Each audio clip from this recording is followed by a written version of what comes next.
Hello, everyone. Thank you for joining us for the Spiritist Talk series promoted by the United States Spiritist Federation on Saturday mornings at 11 a.m. East Coast time. The U.S. Spiritist Federation is committed to presenting Spiritism to everyone. Please support our efforts with a donation at www.spiritist.us or by clicking on the QR code there on the screen. As a reminder, the U.S. Spiritist Federation has released a weekly virtual course called Initiation into Spiritism every Sunday mornings at 11 a.m. East Coast time. There's a nasty rumor that I'm going to be doing the next one on the subject of without charity, there is no salvation. Today, we have our very special guest, Marcia Trajano, whose topic is the value of life, about the important topic of suicide. And now, let's welcome Marcia Trajano. How you doing, Marcia? I'm good, thank you. Great. All right, so before Marcia shares her knowledge with us, let me introduce her. Marcia Trajano is the president and one of the founders of the Solitude Center for Spiritual Living. She is also one of the co-founders of the Christian Spiritist Community of Atlanta and a former board member of the U.S. Spiritist Federation. She is a Spiritist for more than 25 years and has participated in giving talks and leading study groups in English and Portuguese. With a master's degree in management of technology and a project management professional certification, Marcia currently works in the field of project management. Thank you for being here, Marcia. Thank you. Remember, everyone, to please send in your questions because we will be open for a Q&A after her talk. Marcia, it's all yours. Wonderful. Thank you. Thank you, everyone who's here today. Thank you, the United States Spiritist Federation, for this opportunity to be here and talk about such an urgent and difficult to discuss topic. It is life in all its complexities, and it is about death as well. Thank you for putting the slide, and I'll manage moving the slides. So in the next few minutes, we'll discuss a little bit about life, about the value of life, and to provide a call to action to all of us spiritists. We all know that life continues beyond the death of this physical body, our physical bodies. And because of that, we are, as we understand, immortal souls. We have the responsibility to take in all that life offers to us. We're here to learn, we're here to grow, to evolve in all the dimensions. Specifically, I would like to call out the intellectual dimension, but as well moral, emotional, psychological dimensions. From that point of view, we are all confronted with this very, very sad event, which is, it's an illusion, right? Called suicide. And this is our journey on earth, and we are here, all of us, destined to perfect happiness. So let us embrace life. Let us also be prepared to help anyone who's undergoing whatever moment of pain that is so great that they are contemplating suicide. So as we reflect upon the words, and I'm so sorry for the scrambling of the title in those pages. So bear with me with that. I wasn't aware that it would do this, but in any case, when we start to reflect upon the words that we find in heaven and hell, in principle, humans do not have the right to dispose of their own life. So when we move on to discuss suicide and suicide prevention, as we said, it is true and critical to us, spiritist or not, to understand this topic, right? I am going to the next slide. And just to stop you for a few minutes, just wanted to reflect upon what is suicide in our spiritist viewpoint, our spiritual viewpoint. And I would stop with the question that we all should ask ourselves. And I like to even do this as I close my eyes, right? Do I know anyone? Do I know anyone who has either attempted or committed suicide? In this brief moment, let us, all of us, send our prayers, send our love to all of those that came to our minds. And then I move on to say that this topic is so complex. And it's complex because it's full of misunderstandings, right? It's full of judgments. And guess what? Faux pas. In trying to do something that is good, we often may do something that is not so good in this prevention of suicide. The first misunderstanding that we come to is the reason behind the act. So, why do we think people commit suicide? Let us remember that suicide knows no boundaries, right? It crosses age, gender, sexual orientation, race, place of birth, ethnicity, social, cultural affluence, economical affluence, even the fact that you may have a solid religious or familial structure to support you. It knows no boundaries. So in our lack of understanding for this thing that crosses all sorts of boundaries, right? Can we ask, okay, what is behind that? Are you selfish? And some people believe so. Are you maybe depressed? Biggest cause of suicide is depression, by the way. Are you in pain? What type of pain? Is it a physical pain, emotional pain, mental pain? Could you be perhaps influenced by a spiritual obsession? And the problem is that only one answer is always not enough, right? It's just too simplistic a view for the root cause of that. Physical death, as we know, is a certainty, the only certainty that we all have.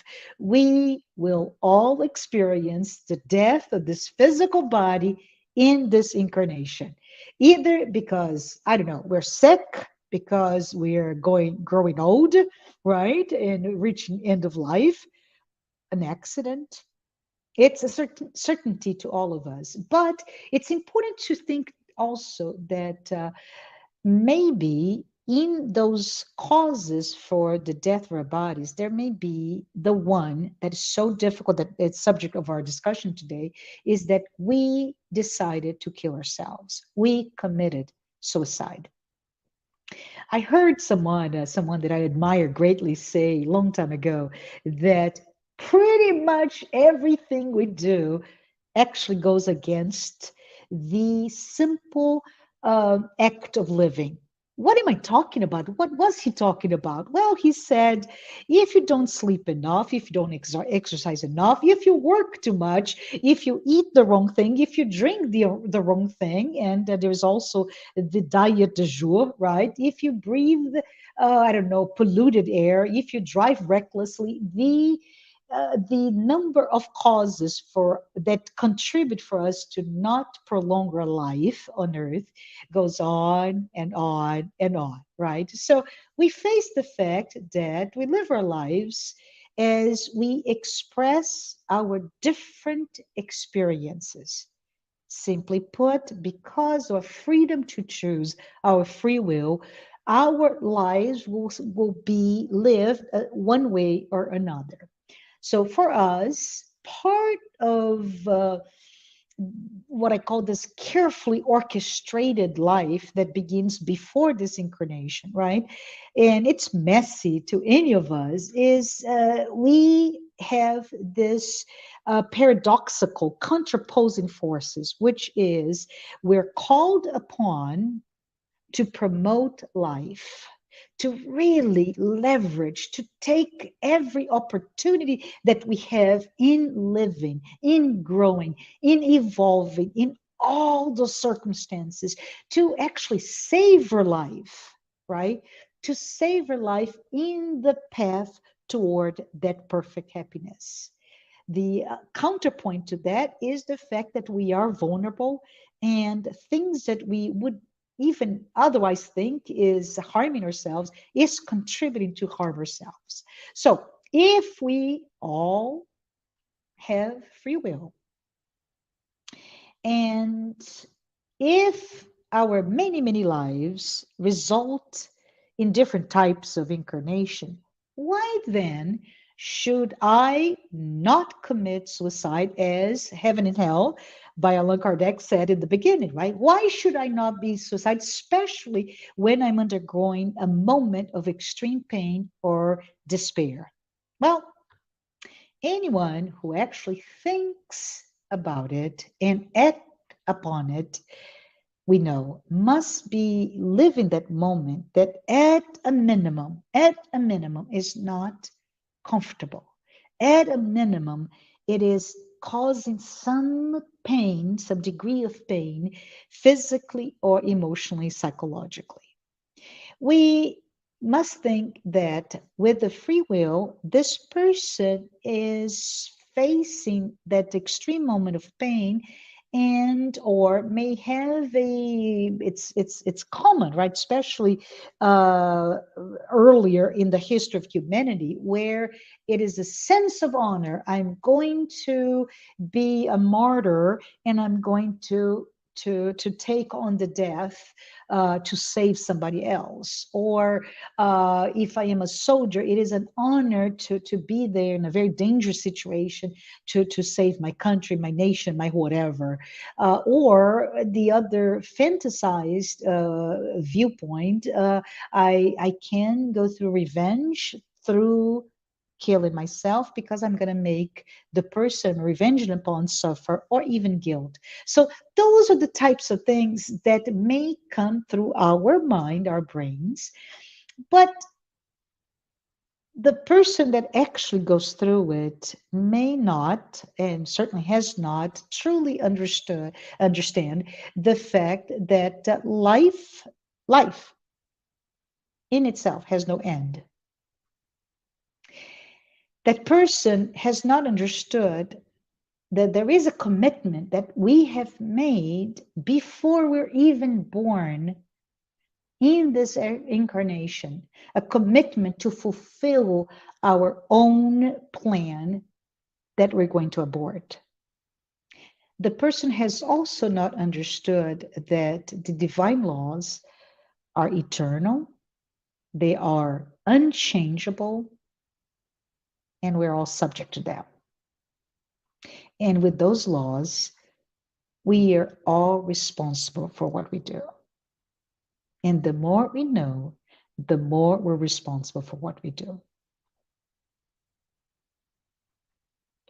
So if we start or continue this argument, right, that life has no end, this eternity of life for us immortal souls, we don't die, right? We understand that we all came from a spiritual dimension, right? We're spirits coming from a spiritual dimension, living from a spiritual experience, but living a material experience in this life.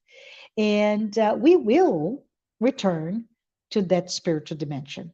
So, immortal souls, right, with this life that doesn't end, there's life after life after life. We don't end. We don't have an end. Also, I let you know, from an argument's sake, that we're all responsible for the direction, the path of this life, but not its conclusion, because we are all fated to that perfect happiness. It's the end of our journey as pure spirits. So while we are actually responsible to direct, to forge a path for our existence, right? Exercising our free wills, we are not responsible for its conclusion. In the spiritual dimension, when we return to it, we will all be confronted with our conscience. At that point, we'll all come to realize everything we have done or not done. Things like, did we live a life that we set ourselves to do? Talk about that commitment, right? Did we do everything we could do to the best of our abilities? And here I'm talking about, I don't know, my professional life, my familial life, my communal life with a sense of neighborhood community. Did we do everything that we could do to the best of our abilities? Did we try to become the best version of ourselves? Will we, this is hard to ask, but will we be facing the happiness and the joy that we believe we should get upon the death of our material body for all the good that we have done? I don't know, from planting a little flower to building a life with someone, to raising the child, to be an influencer to those around us, right? Or as we return to the spiritual dimension, when we no longer have this material body, right? When we no longer have that direct communication with the people that we need perhaps to make amends, to explain ourselves, will we face the immense regret for cutting short our life and all the opportunities that we planned previously and all the pain that we have caused? Can we talk a little bit about the consequences of suicide? Just as a reminder, right? Suicide will impact the person committing suicide. It will impact and will leave a sense of great regret, right? And we talked about this many times before, the journey of regret, repentance, being sorry, right? And all the aftermath for us to expiate and atone for that transgression to our lives. We will go through an enormous sense of guilt for the faults that we have committed or errors that cause the pain, for the sense of being blamed or blaming somebody else, or even especially in many different types of religions, the questions of offense, right? We will feel, as spirits return to our spiritual dimension, that sense of guilt. Oh my goodness, I've done this, right? We'll go through self-condemnation as well. If we flip the side, the consequences of suicide to the friends, to the family members, all of those that are considered our loved ones, they will also feel regret, right? And in the flip side of the same types of consequences, the sense of repentance. What did I not do? Right? How could I have acted? Why did I not detect that pain said person was feeling? I am so sorry for not having been a better mom, daughter, sister, professional, so on and so forth, right? To the person left behind, there's also a sense of guilt. Am I to be blamed for that act, right? How have I offended this person? There's also a sense of condemnation, and which is my call to action to all of us here, because it is truly optional. We have to shift the paradigm of thinking when we're left behind, when we're left living at the aftermath of someone's attempt or actual suicide, which is, how can I help? How can I be compassionate? And by feeling the pain that that person is going through or has gone through, I can help. How can I pray? How can I communicate with that person, right? That spirit. What can we do to help? If we are in pain ourselves, we must realize that it's quite hard for those around us to see our pain. And this is simple, right? I broke my knee several years ago, and boy, did everybody know my pain. I physically hurt. I cried with pain, but I also had all the accoutrement of fixing after surgery, right? The cane, all the braces, etc., etc. I had doctors. I had pre and post surgery. I had physical therapy. I had an array of people in the medical community helping me. I had friends asking me, hey, how you feeling today? I had professionals helping. I had my entire community of spiritist friends and family to pray for me. Well, when I'm suffering internally and alone, and I don't even know how to look at myself, pay attention to my own pain, I cannot ask, and I'm asking you and myself and all of us here, if we are suffering, if we are in pain, seek help. And the help can be from a doctor, right? Emotional and psychological pains are real. We can ask help from those. We can ask for a friend. Listen to me. Listen to my pain. Can I share? Can you be compassionate with me? I can also pray and ask for prayers. Always remember, we do also have spiritual benefactors that are here with us, and they too can help us. So in pain, or when you witness pain or you're suffering through it, let's seek help.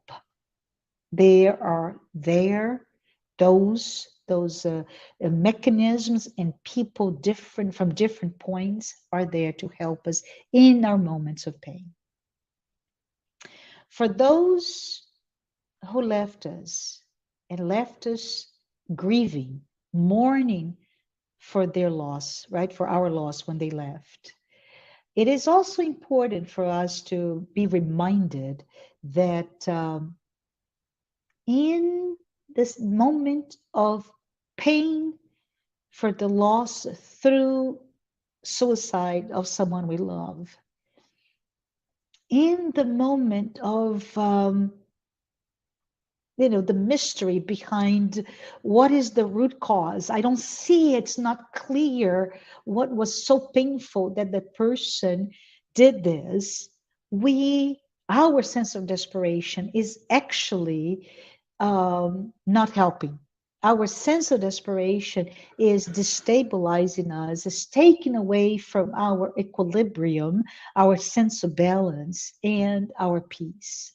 So when we are going through this, I am bringing this call to action. Let us remember to be centered in the pain of the loss and know that the best way to help is to provide our prayer. It's provide our comfort in life and death, right? Our thoughts will help. Our prayer will help. Our thoughts will be communicated through our mentors or not. So, as a recap, a person that has a spirit that has committed suicide in life, in the prior life, feels pain. It feels often guilt, right? And the guilt may not be conscious at the time, but there's a guilt for breaking that implicit contract, right? That promise, that agreement with life. And that agreement comes with several imperatives. And those imperatives are to respect others, right? Do to others what we'd like them to have done unto us, to respect ourselves, to respect our earth, to respect peace and harmony. When we commit suicide, we as spirits will go through guilt for breaking that those imperatives, those agreement that we have done to obey those imperatives. Let us remember, life was carefully orchestrated for us.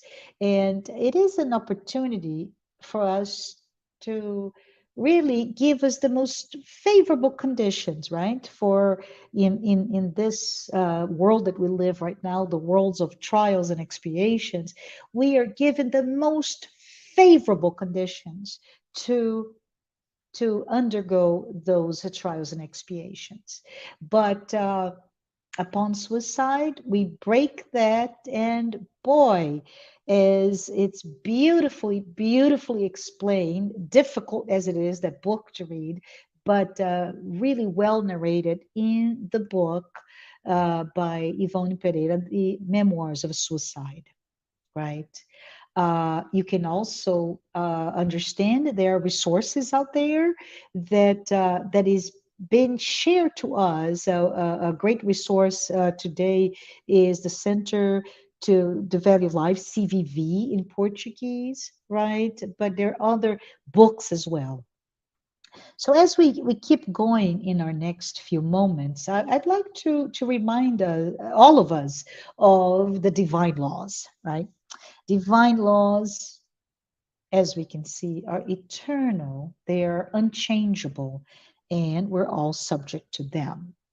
One law in particular that I wanted to talk here is the fact that the law of action reaction, right? The cause and effect, that we are responsible for actions. And as we come back, so remember, we return to our spiritual dimension and we are confronted with what we've done and what we have not done, for how much pain we have caused, and the consequences for those. So I can share here with you that one of the worst experiences that a spirit will feel in the postmortem is when that outcome comes from suicide. As we all know, the material body, all of us as spirits have a spiritual dimension in a spirit, a spiritual body, and a material body, a physical body. And this material body, as I mentioned before, will go through many experiences, and those experiences may be added to those experiences, right? That we like to live, and it will help our advancement. And so, from that clarity, is whenever we sever, when we cut short, we can actually we are going against the laws of God, right? And will impact our spirit. But the best, as I mentioned before, the best reference that we have today, in my opinion, is that book that I just mentioned, Memoirs of Suicide. It was published by the Brazilian Federation, Spiritist Federation, and it has been translated into English. And the book tells us, and that's why it's so important. It's to me a seminal book for us to understand what goes on in the spiritual realm. It explains all the stages that a spirit will go through, right? And the despair. First of all, as I mentioned, the despair, simply put, that I try to end my suffering. I do whatever to end the suffering, and I can't, right? The death of a physical body will not end my pain and I don't know, how can I say it, the disillusion in life that I'm going through, right? And in fact, we understand that it can be considered a worsening of your pain, because in addition of the pain that we're going through right now, it actually adds that deep sense of guilt in the conscience, right? What does it do, according to the book Memoirs of Suicide? What does it do to you? Well, your vibrational state will be very dense and will be really leading to a very difficult moment for you as a spirit to live. And just to remind everyone who has not read the book, right? In any dimension, in the spiritual dimension or not, we group ourselves according to our affinities, right? So we form groups, cliques, communities in any environment, depending on our likes and dislikes. In the spiritual dimension, this is all about how is my vibrational state, how is my state of mind, how do I show up? So think about it. Post-mortem, right after the act of suicide, you show up in pain, extremely embedded with guilt, and your vibration state is as dense as can be. Not a good place to show up, right? And that's the community of spirits that probably will be close to you, are those that are also in deep, dark spiritual depth, right? And unfortunately, we will have to go through that. We will have to spend what it may feel like an infinity, an eternity, fighting with those feelings that we're having. The spiritual suicide, because we still, let's say, let's pretend, right, that my life was I had my entire action plan of my life on this incarnation to be approximately about 80 years of age. And because I want to do this and I want to do something else, and I have all those plans, I'm a project manager, as Peter said before. So my life is to talk about tasks in a timeline, right? So you have the timeline of things that you, spirit, would like to accomplish in this incarnation.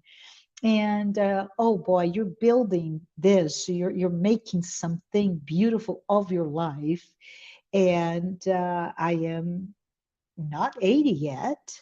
In fact, I have quite a few years before then.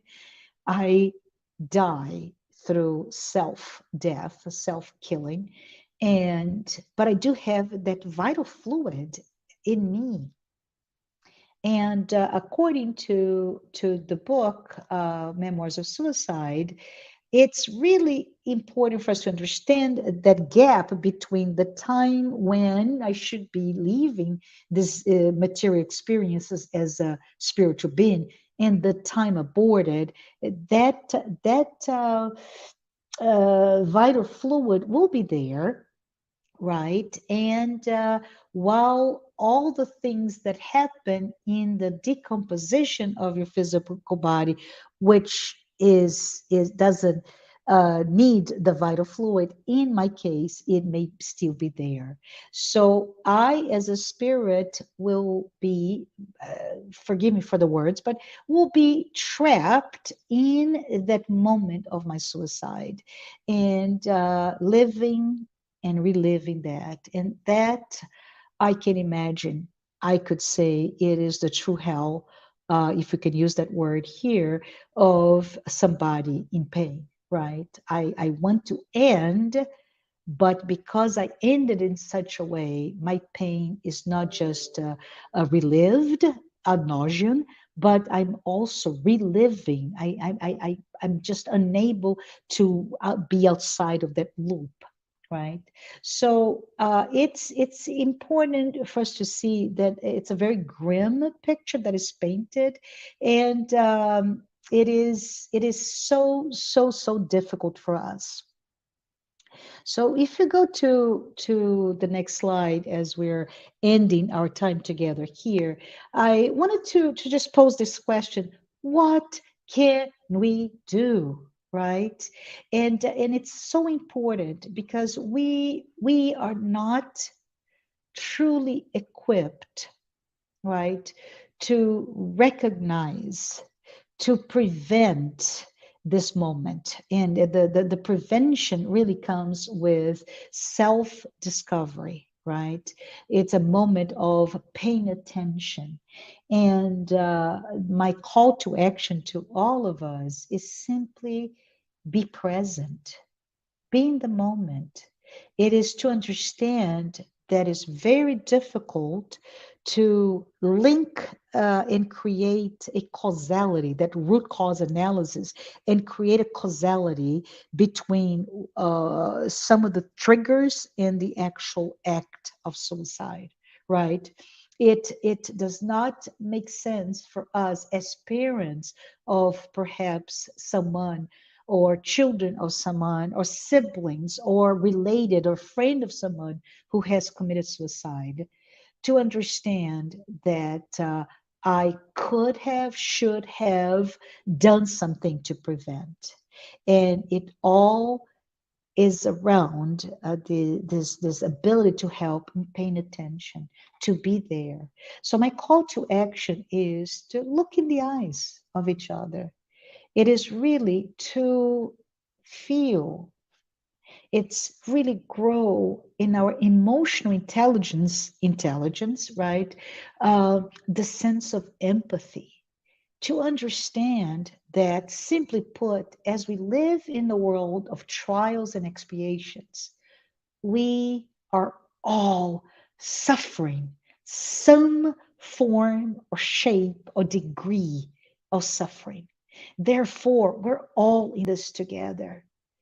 The other um, problem, which is a paradox of sorts, is the fact that we are not ready yet to allow ourselves to be ugly, to be vulnerable, to fail, right? We live in a society where, in order to meet the demands of what success looks like, I need to have the best body. I need to have the best, and I'm just going to go ad lib here, best profession, best title, best position of power, best ability to speak, the best whatever. And yet we are all imperfect spirits in a material life, in a world that we're still very far from that world where we will be perfectly happy. And in our pain, our pains, plural, that we suffer, that the vulnerability, the sense of weakness that we are going through may not meet the needs of society, right? So for me is that call to action to be present, but the biggest antidote, the biggest thing that we can do is simply put to love. I believe I have one more slide, right? And that slide here is, I just wanted to say, how do we do this? How do we become better at recognize the pain that someone is suffering when they're actually contemplating suicide? It's hard, but I think we need to talk about it, right? So when that person becomes distant, they don't want to be among their friends, relatives. If it's somebody who's very extroverted, right? Loves, I don't know, this is hard, right? In the world of the pandemic, right? But if let's pretend there is no COVID, but let's pretend I love to go every Saturday to the movies with friends, and every Sunday, I don't know, I'm going to go skating, went to the 80s now, right? I'm going to go rollerblading, or I like to go to the gym and exercise. I have a routine, and all of a sudden, I start to remove myself from that routine. I start to not want to be amongst my friends. This is a sign that something may be happening. Another sign is simply I am unable to concentrate or think clearly. So somebody who's very studious, and let's say a kid, right, that gets A's every time, and out of the blue, that person start getting C's and D's and F's, right, E's and F's. It's important to see that may be a sign that something is going on. Habits changing. Either I sleep a lot more, or I don't sleep at all. Either I eat too much, or I stop eating at all. One way to that the direction. If we start to observe those around you that have changed in their habits or their external appearances, right? So, for example, I am not, but let's pretend I am. I'm obsessive compulsive cleaner, and let's say you come in, everything is spotless, everything is beautiful, there's nothing out of place. You go in and look at my I don't know, my closet, and everything is Marie Kondoed, right? So everything's by color, by shape, etc., etc. And I come to visit, or somebody comes to visit me, and you start to see things not as you are used to. That may be a sign. Now, other types of signs that are more active in themselves, if I'm talking about feeling a sense of despair, if I'm talking about guilt, right? If I talk about specifically suicide, if I talk about death, if I say things like, I just want to disappear, right? If I talk about a plan to when nothing of this will be the same, or if you start to see behaviors like I'm drinking too much, I don't know, I'm now taking drugs, whatever shape of drugs that may be, if I'm driving much faster than I am, if I am giving away my things, if all of a sudden you see someone who not that you need to be attached to things, but all of a sudden the most favorite items that the person treasured, let's say it's a painting that somebody did for them, or sculpture for those artistic with an artistic bent, or a favorite necklace, I don't know what it is, but if there's something very very special that person, and all of a sudden the person give away, right, it is a sign. And the last sign that I would like to bring about before we go is to actually think in terms of um, if I am depressed. And all of a sudden, out of the blue, I am now smiling. That too can be a sign. And for those very dramatic, sudden change after, let's say, a long period of sadness and darkness may also be a signal, because that means that the person at that point has made the decision to go. So I think it's important for us to know that this is as complex, and I call it mysterious. And my slide got really, really, really crazy here. So I'm just going to send here another final slide that is crazy. But I just wanted to share here because this is, to me, a prayer, a caritas, right, that speaks to me for all of those that are in the moment of despair. And I just want to say goodbye to our discussion here, is that when we see, right, when we see someone and we detect those signs, and we feel that there's something there, please be there, respond to those signs, because you may be saving a life. In the research, we have come to the idea, and the beautiful work of by the CVV, right? We come to terms with the idea that suicide may actually be a lack of aptitude to deal with a crisis. And as that crisis happen, you don't know what to do when you have a panic attack, whatever that may be, that is expressed this ineptitude to deal with that event, right? But if you have someone, and that's the work of CVV, right, that started with a 800 hotline, but it's now through Facebook, WhatsApp, it's omnipresent, that reaching out to someone, even if it's a perfect stranger, that can save the life, because it disrupts that false sense of fixing the problem, which will not, as we talk today.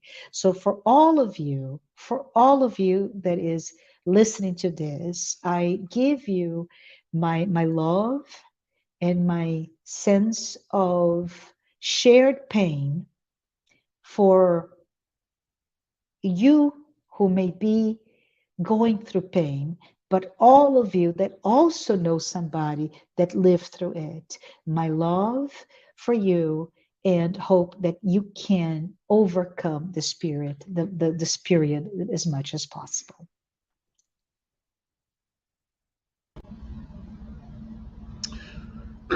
Thank you, Marcia. This is indeed a very big subject, and there's lots to talk about. But let's focus on the questions that we have. Sure. And see where we.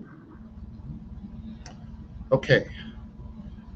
First question is from Yasko Arcabata. Hi, Yasko. What would be the effective ways people around could help to halt the turmoil that is going on in the mind and intimacy of one's facing the urge to commit the suicide act? Thank you, Yasko. Hi, it's good to hear you, and your very thoughtful question. And it's not an easy answer, Yasko.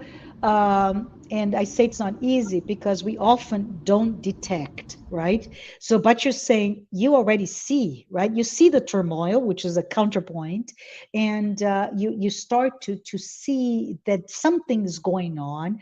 How can I come to that person? How do I bridge the gap? And it is so simple. There are many techniques out there, and there are many opportunities to perhaps provide those resources, but it can be learning to breathe, learning to meditate. It's very simple. It is talking to that person, right? It is staying in contact. So I say to all of us, let us be more loving. Let us be more gentle. Let us be less judgmental.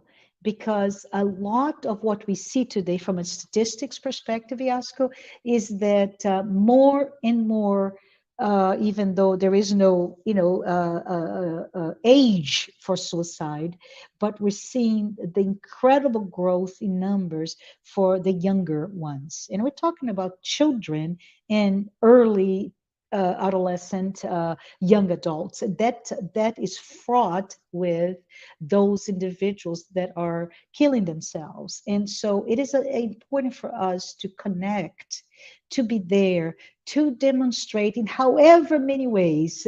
It doesn't matter if you're going to be a geeky parent, a geeky aunt, or crazy cousin. Say that you love, be in touch, connect.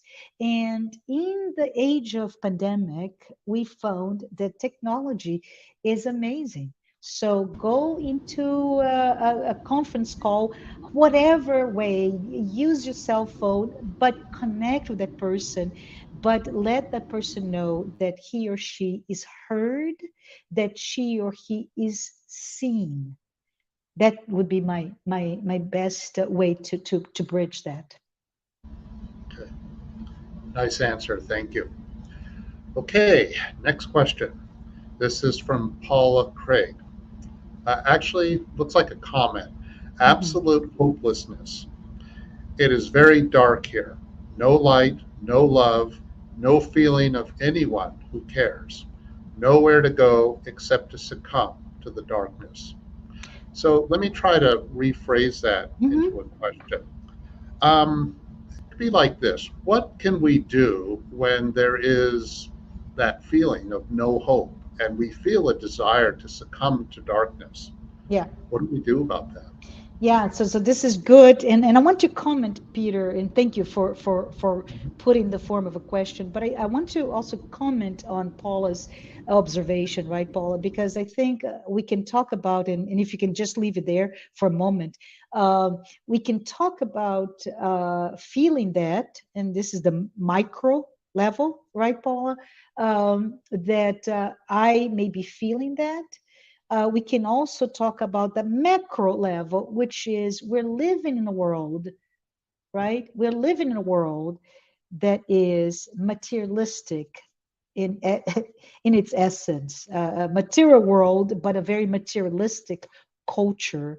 And the culture is exacerbated by the fact that we have idolized, we're worshiping now that glorified sense of ourselves, right? We're putting ourselves in only the edited version of ourselves. Therefore, the true versions of ourselves we want to eradicate it. But what happens when I can have a better version of myself to publish in whatever social media of the day, right? What happens when I cannot meet those expectations? What happens when my pain is so great and I'm not equipped to deal with that? So, in answering your question, Peter, it is really important, and I think Paula, you mentioned maybe before, right? That we are so lucky to have access to books and literature and the learnings of Spiritism, right? We're so lucky that we have access to, for example, Heaven and Hell, or the Spirit's book, or the Memoirs of Suicide, or the entire work of, say, Andre Luis, that gives us the glimpse of the spiritual world. We are lucky because we have that access. How do we translate the access to the reincarnation, the idea of reincarnation, the idea that life does not end, the idea that we're here to become a better version of ourselves, right? We have commitment to be happy.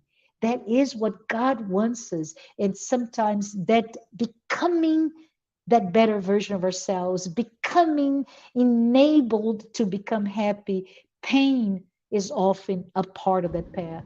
So it's the education and I'm not sure if I'm using the right word here, but the democratization of those discussions, those thoughts, those learnings. Yeah. I mean, it's okay. You know, we certainly want to be happy, but it's also okay to be sad because that is part of life too. I think you were actually suggesting that during your Yeah, comment. yeah. Let me bring to that because I think you're right on the best answer yet, Peter, which is be familiarized not only with that sense of vulnerability and weakness, but also that emotional, right? The emotional self. It's becoming really versed in understanding all that we are because we're complex beings. We're not simple at all at this stage, right? We're complicate and we feel too much, we emote too much, but we're often either not allowing ourselves to have acknowledged the emotions that are perhaps considered negative or not acceptable. And I'm talking about, as you said, being sad. It's a perfectly legitimate emotion, right? Being angry is another one. Right. It's okay, right? Yes. But it's how do I access those emotions? How do I become comfortable with understanding that all the things that come from outside of me, external triggers to certain raw emotions that I have, and how do I manage those through my feelings, through the eternal or eternal immortal soul that we are that will continue to live, right? Right. I mean, part of trying to be a good spiritist, as it were, is not to be afraid of our negativity, but when it comes out, to try to find ways to work our way through it in the Yes, best way we can. yes. Okay, let's see if we have another question. Okay, this is from Paula Craig. Mm-hmm. It upsets me when we are having these lessons. It's as if we should already know all this knowledge and try to live by it. But there is more humans that have no idea of this knowledge. I was 76 before I learned of any of this information. My wildest imagination couldn't have dreamed up this knowledge. It's a bit unfair, don't you think? Paula, right on. You're spot on. Thank you. Thank you for that. Right. So recognizing that there is this again, I'm not sure if I'm using the best word, but this portfolio of books and information and knowledge, this body of work that is available, but it's not available to all of us. Right. We have to seek of it. So it does feel unfair. I have to say spot on.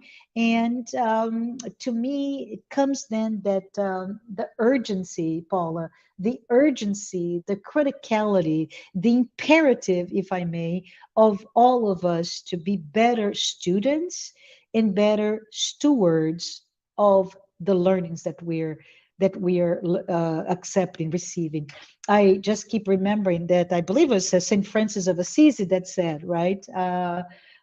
Always teach the gospel. When you need it, use your words. So I think as we live, right, as we live those words at every moment that we are on this earth, as we live these words, I think we will have a better chance to be those stewards, the champions of those knowledge. So, Marcia, if I could ask a quick follow up question to Paula's Sure. comment. If we begin to learn something near the end of our corporeal life, our current life, and it can be frustrating because, why didn't I learn this decades ago?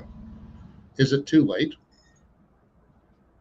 Good question. I'd say no, right?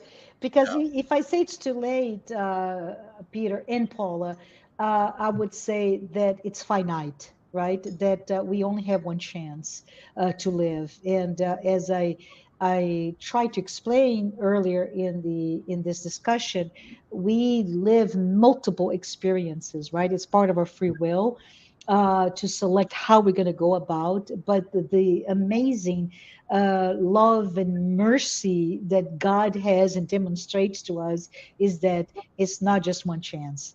It's almost like we have many, many, many rehearsals of the final play. And I don't know if that's a good metaphor, but we have many, many, many chances. We have a second, a third, a fourth opportunity to do the same thing. And so from that perspective, never too late.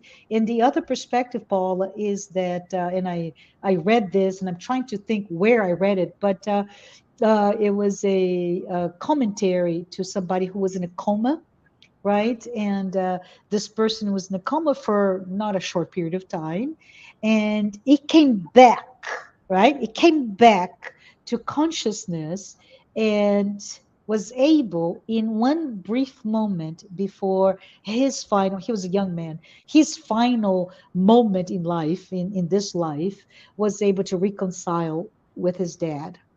That one moment. And you can say, was this too late? No. No, it's not too late, because you leave in, you take in with you as you return to our spiritual home, our spiritual dimension. You take all that we conquer and we achieve in our consciousness, in our with our experience as an immortal spirit. It's connected to the gospel according to Spiritism, workers of the last hour. Yes. It doesn't matter so much when we learn certain lessons or begin to go in a different direction, but as long as it happens. I love it. Love it. Real good linkage. Thank you, Peter. Okay. All right. Next question from the U.S. Spiritist Federation. How much will our intentions play a role in the consequences we might experience as a result of suicide? Thank you. Thank you for the question. And I would say it's a direct consequence. And I even say not only the intentionality, right? Because we have what we call the direct suicide, but also the indirect suicide. So we can the intentionality plays with the degree of the consequences, but also how much you know about it, right? So let's say if I am born in a completely materialistic society, I have no access. This goes to you, Paula, right? We have no access to any of the learnings. You are in a family that keeps in a circle of people that have no sense whatsoever. You have no support.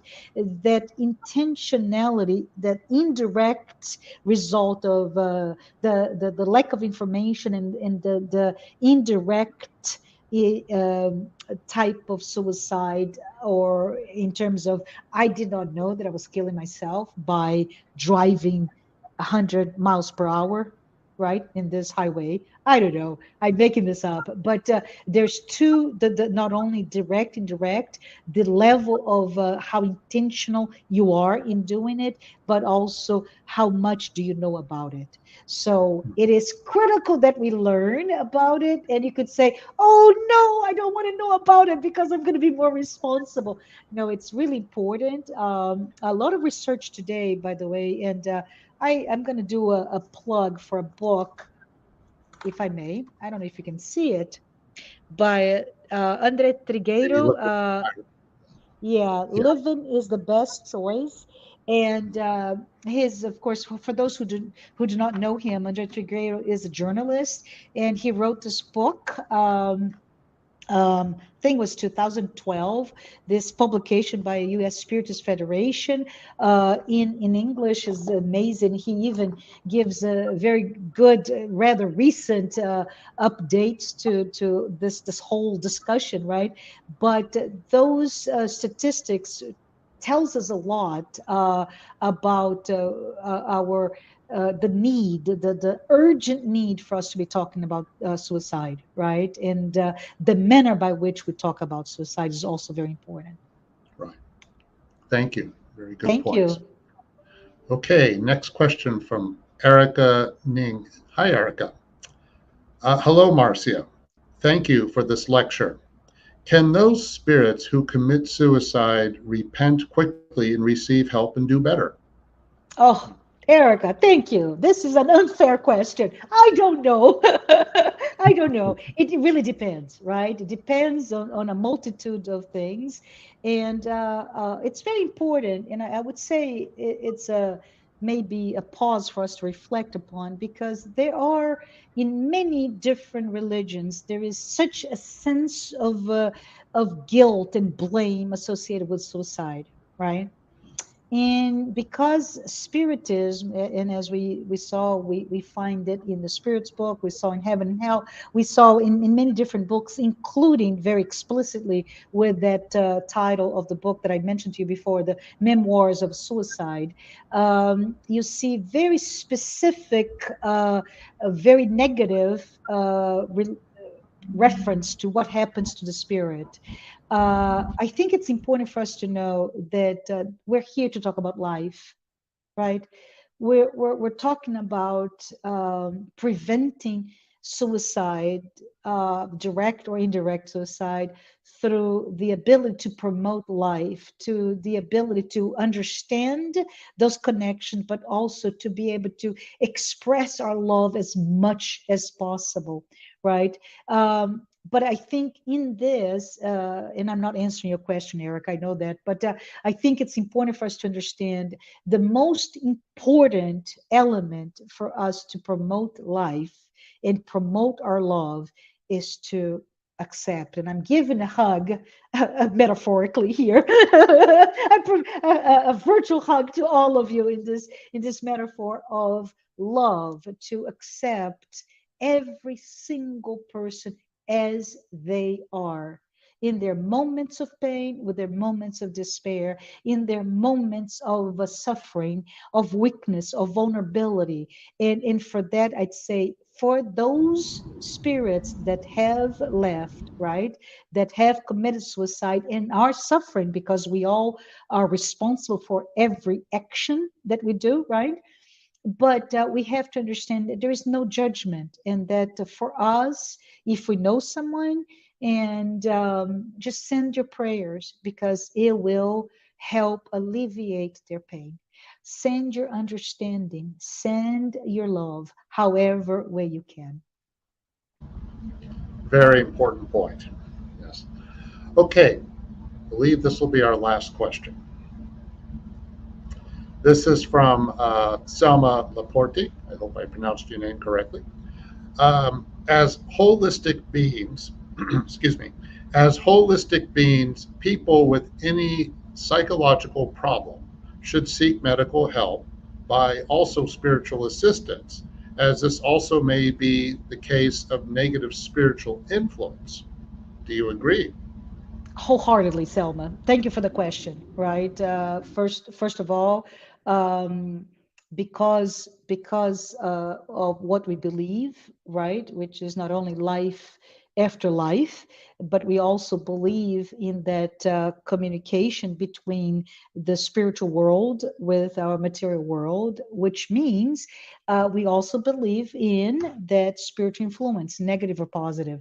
So I think it's important for us to know, regardless if you do have a mental health uh, problem that you're going through, maybe you're suffering through depression, anxiety, you're going through, you have been diagnosed as bipolar, or I don't know, whatever it is that you're suffering from, a mental health spectrum of illnesses, as well as knowing to understand the entire spectrum of potential influence that you may have, negative or positive. Absolutely, I beg all of you, and for you, Selma, to be the conduit of that message. It is very important for those who, whatever conditions they are, to seek psychological help, as well as spiritual health. And the spiritual health may come through a prayer. It may come through healing therapy that a spiritual center will give it to you. However that may be, it's very important to do both. It will be better. Social, your social network, right? Your friends, your family members, all of those should be together and give from many different perspectives to help through the painful moment. I've seen the work, just so you know, Peter. I've seen the work of a non-profit organization, NGO, that is doing a beautiful, beautiful, beautiful job with children and young teenagers. Right, you're talking about preteens, and when you see some of the work they're doing with art therapy, and you can see those young kids, and it is really heart breaking information to see somebody that is coming through our therapy to let the therapist know that they have to fight that suicide ideation every step of the way, every moment of their lives. And this young person expressed the fact that having access to mechanism to counter that ideation is really important to him. So let us be agents of that help, whoever and however we are. Okay.